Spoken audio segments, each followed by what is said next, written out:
brain and I think focus. Like, you know how so many different things, one of the edge you had over everybody else was the biggest percentage of your focus was on one thing. Do you see it that way? Like, that was my edge over everybody else. I do. At the time, I didn't really understand that, right? So, you know, basketball for me was the most important thing. So everything I saw, whether it was TV shows, whether it was books I read, people I talked to, everything was done to try to learn how to become a better basketball player. Everything.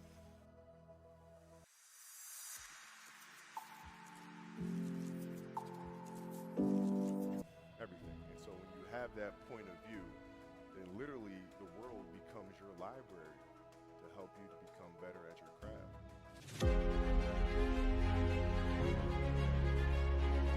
What lens are you looking through your peers? So at 13 years old, I had a I had a kill list. And so, you know, they used to do these rankings. It was Street and Smith basketball rankings. And I was nowhere to be found because I was like 6'4", scrawny, like 160 pounds soaking wet. So I was like 57 on the list. And so I would look at 56, 55, all the way up to number 1, who these players are, what club teams they played for. So when we go on an AAU travel circuit, I got to hunt them down, right? And so that became my mission in high school, is to check off every other person, all those 56 other names, hunt them down and knock them down. That was it. Say I'm one of the guys on that list ahead of you, and we play. What are you doing to get a feel? Is your mind like, are you asking, let me see if this guy's better than me on this side and this side and this side? Or are you just going saying, I'm going to kill this guy? Well, it depends what year. So like at 13 years old, I played the longer game because my game wasn't about being better than you at 13. It was being better than you. Chips were really going on. So when we played at 13, I would size you up and see what your strengths and weaknesses are.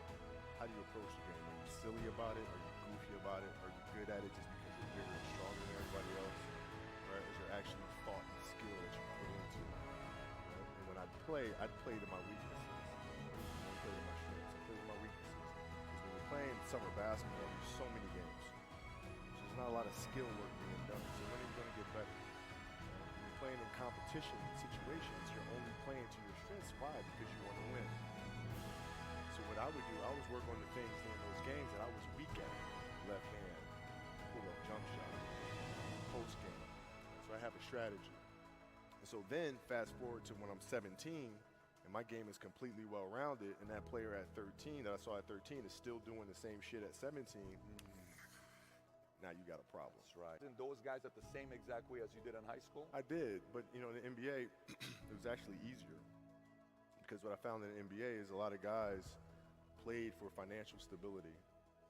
And when they came to the NBA, they got that financial stability. So therefore, the passion and the work ethic and the obsessiveness was gone. So I'm looking at that, I'm like, oh my God, it's gonna be like taking candy from a baby. No wonder Mike wins all these fucking championships. I had the players that had that passion, but weren't willing to commit their entire lives to doing it, right? It's a choice. You have other things, you have family, you have all these other things you have to do. The game can't really be your number one priority. And so I'm just looking at that like, man, this is gonna be fun. What was really your work ethic like, and for how long did you stay disciplined? Well, I mean, every day. I mean, since 20 years. It was an everyday process and trying to figure out strengths and weaknesses. For example, jumping ability. Now, my vertical was a 40, it wasn't a 46 or 45. My hands are big, but they're not massive. Right? So you got to figure out ways to strengthen them so your hands are strong enough to be able to palm a ball and do the things that you need to do. Quickness, I was quick, but not insanely quick.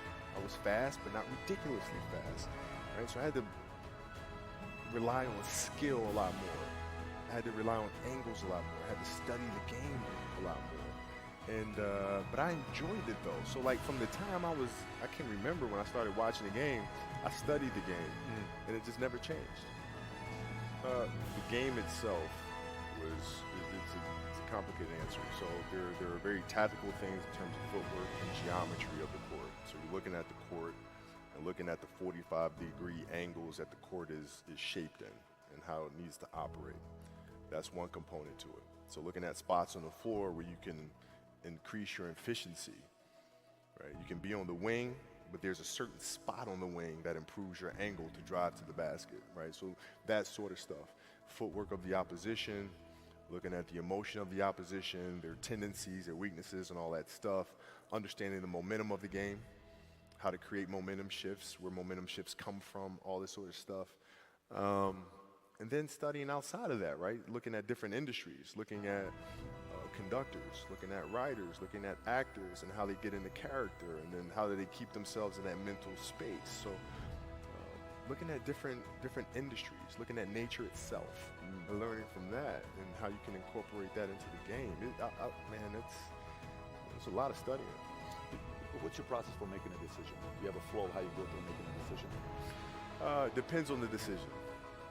Depends on the decision. If we're talking about, a basketball decision where you gotta read a certain coverage or something like that, I mean, a lot of that comes from the pre-work and understanding what their defensive package is, and how to put teammates in certain situations. So, for example, if you look at players nowadays that are charged with taking game-winning shots, making game-winning decisions. And you look at the play, and then you look at it and say, okay, well, that shooter was there, the double team came, and, the player couldn't do anything but pass the ball, right?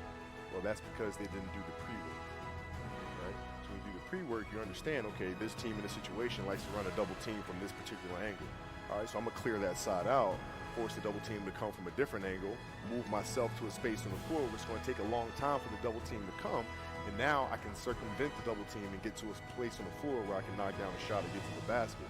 So it's all that pre-work. Decision, when I say decision, if you're looking at somebody that you're sizing up, or if you're looking at somebody to go into business with, or if you're looking at a big investments you got to make, what is the decision-making process there? Do you call, first you do your own research, you take this much time, you call an advisor, is there a system you follow? It's pretty simple for me. It's do you understand the business? Is it a business that you can help in some form or fashion? What are the barriers of entry to that business? And then the entrepreneurs themselves, the company itself, right? Do they have a culture that you believe is sustainable? Are these leaders people that you believe in? Are they people that are obsessives? And in turn, have they created a culture of obsessiveness? Say, okay, babe, this is the schedule next 12 months. Tell me about birthdays. Tell me about this. Yes. Is that what you guys do? Yeah, I look at it and say, okay, birthdays, what am I missing? Valentine's Day, Halloween, Christmas, Easter, like all that fun stuff. I look at the schedule and see what I'm there for, what I'm not there for. Christmas, is it a road game or a home game this year? And then we make a family decision. It's family travel. Do I come back? Like sometimes I'd fly back. Like I'd play a game to not miss my daughter's birthday. I'd fly back, be there for her birthday, and then fly back with the team. Just to make sure I don't miss anything. Respect. What's the least amount of sleep you played a game on? Is there a story where it's like, no one knows about, where you went and played a game and it was so insane for whatever reasons? No sleep. You played a game with zero sleep? Zero sleep. Zero sleep. It's like, kids. Natalia had a certain health situation or what have you, and you're staying up all night, and then you got to go out and perform because fans don't know. Teammates don't know, nor do they care, nor should they, that you've been up all night. You got to perform, right? And so you just got to go to work, man. It's respect. That's it.